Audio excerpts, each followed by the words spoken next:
Патот кон Христа. Глава 5. Посветување. Бог ветил: ќе ме барате и ќе ме најдете, зашто ќе ме барате со сето свое срце. Еремија 29:13. Цело срце мора да му се предаде на Бога, инаку никогаш не ќе можеме да се промениме и повторно да станеме слични на Него. Според нашата природа, ние сме далеку од Бога. Светиот Дух нашата состојба ја опишува со овие зборови: мртви поради вашите престапи и гревови. Сета глава е болна и сето срце изнемоштено. Нема ништо здраво. Ние сме се заплеткале во мрежата на сатаната, кој не заробил да ја извршуваме неговата волја. Ефесјаните 2:1, Исаија 1:5 и 6 и 2 Тимотеја 2:26. Бог сака да не исцели, да не ослободи, но бидејќи тоа бара целосна промена, обновување на целата наша природа, ние мораме потполно да му се предадеме Нему. Борбата против самиот себе е најголема борба што кога и да е се водела. Откажувањето од самиот себе, комплетното прифаќање на Божјата волја, не оди без борба. Но душата мора да му се покори на Бога, пред да може да се прероди и да стане света. Божјото владење не е втемелено, како што би сакал да го прикаже тоа сатаната, на слепо покорување, на неразумно ограничување. Тоа се повикува на разумот и на совеста. Ајде да се правдаме. Исаија 1:18. Ги повикува Творецот суштествата што ги создал. Бог не влијае со сила врз волјата на своите созданија. Тој не може да прифати почит која не е доброволна и не е дадена свесно. Изнудената покорност ќе спречи секаков вистински развиток на умот или карактерот. Таа од човекот би создала обичен автомат. Не е таква намерата на Творецот. Тој сака врвното дело на неговата творечка сила, човекот, да постигне највисок степен на развиток. Тој пред нас поставува висина на благослови, до која сака да не издигне со својата милост. Тој не повикува да му се предадеме Нему, за да може да ја изврши својата волја во нас. Нам ни е препуштено да решиме дали ќе бидеме слободни од робството на гревот, за да ја уживаме возвишената слобода што им припаѓа на Божите синови. Предавајќи му се себе си на Бога, ние мораме безусловно да го отфрлиме се она што би можело да не одвои од Него. Затоа Спасителот и кажува: и така, ако некој од вас не се откаже од се што има, не може да биде мој ученик. Лука 14:33. Мораме да се откажеме од се што би можело нашето срце да го одврати од Бога. Мамонот е идол на мнозина.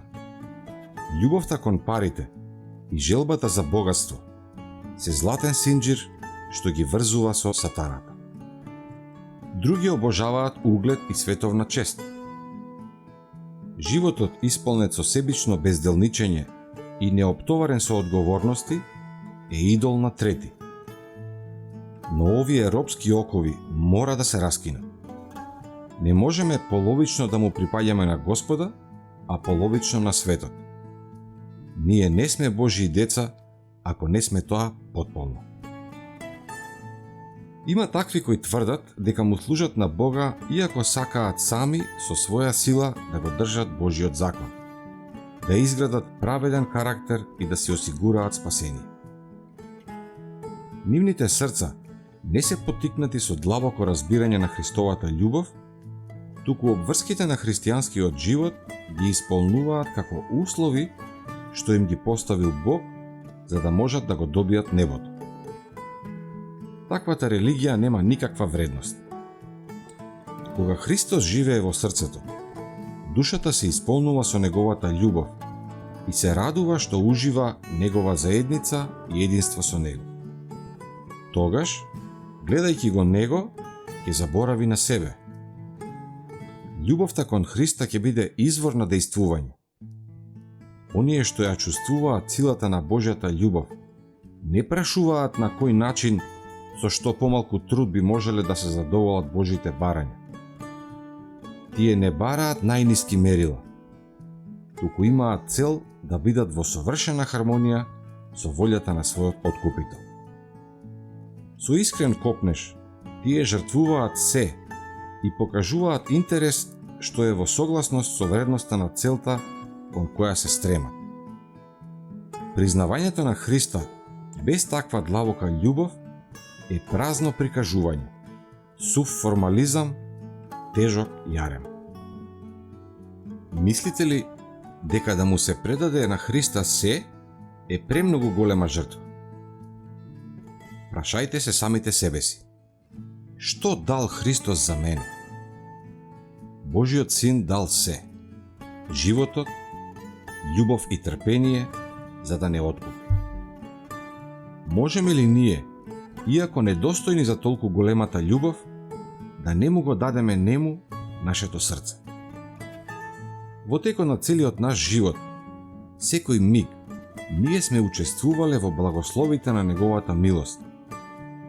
И токму тоа е причина што не можеме наполно да ја сватиме длабината на незнаењето и бедата од која не избавил. Можеме ли да го гледаме него, кој е прободен заради нашите гревови, и пак да постапуваме спротивно на сета негова љубов и жртва? Гледајќи го бесконечното понижување на славниот Господ, дали ќе приговараме што во вечниот живот можеме да влеземе само со борба и понижување?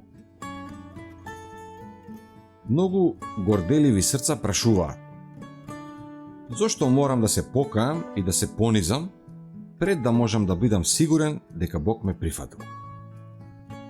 Ви обрнувам внимание на Христа. Тој бил безгрешен и не само тоа, бил небесен кнез, но заради човекот, заради човечкиот род, стана грев.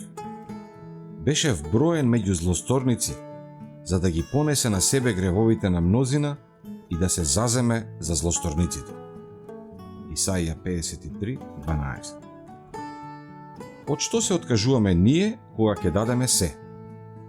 Од осквернетото со грев срце, што треба да го исчисти Исус, да го испере со својата крв и да го спаси со својата ненадмината љубов.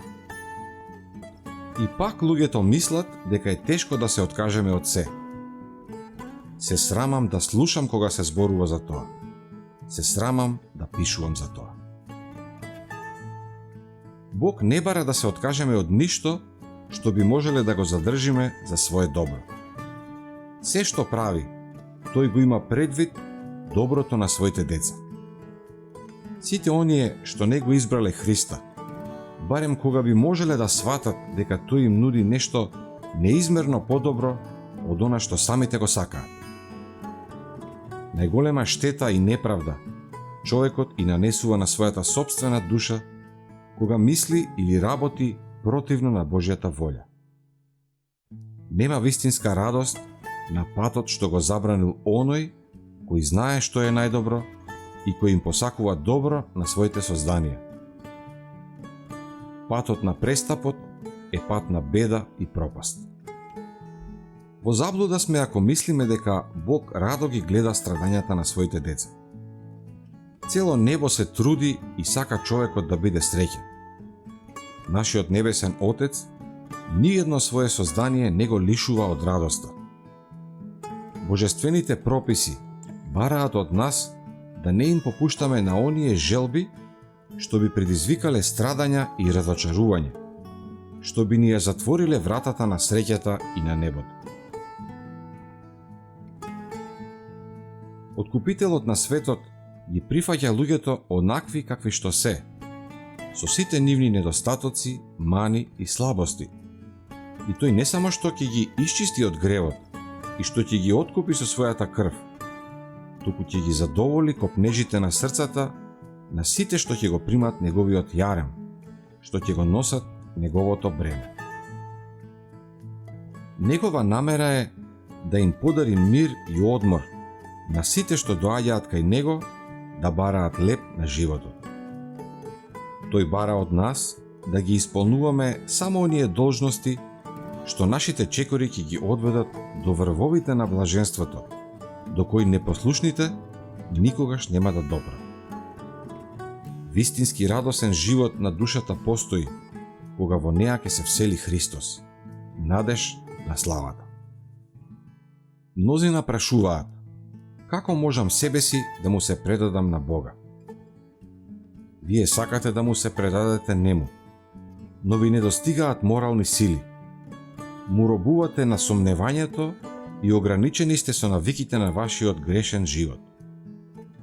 Вашите ветувања и вашите одлуки личат на кули од песок.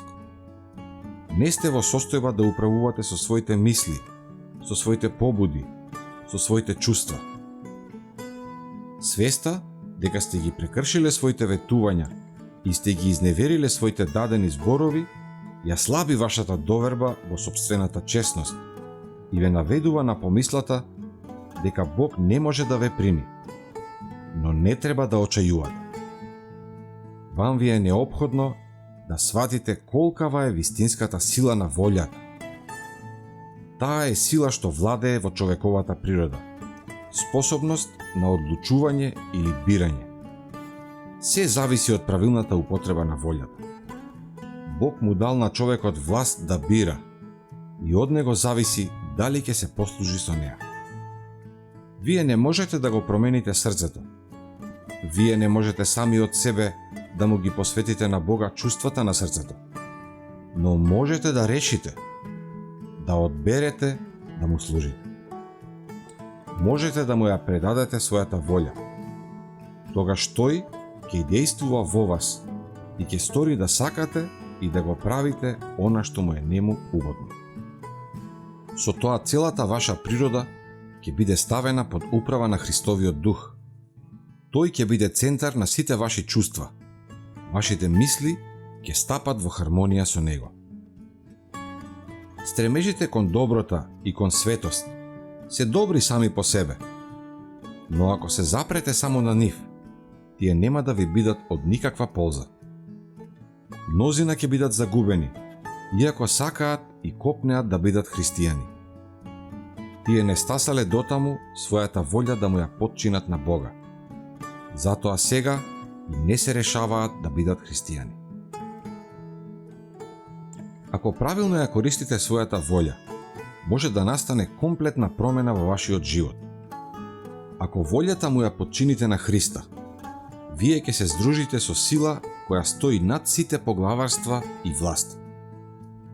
Ќе имате на располагање сила од озгора, која ќе ви помогне да бидете постојани и со верна и предана служба на Бога, оспособени да живеете нов живот, живот со вера.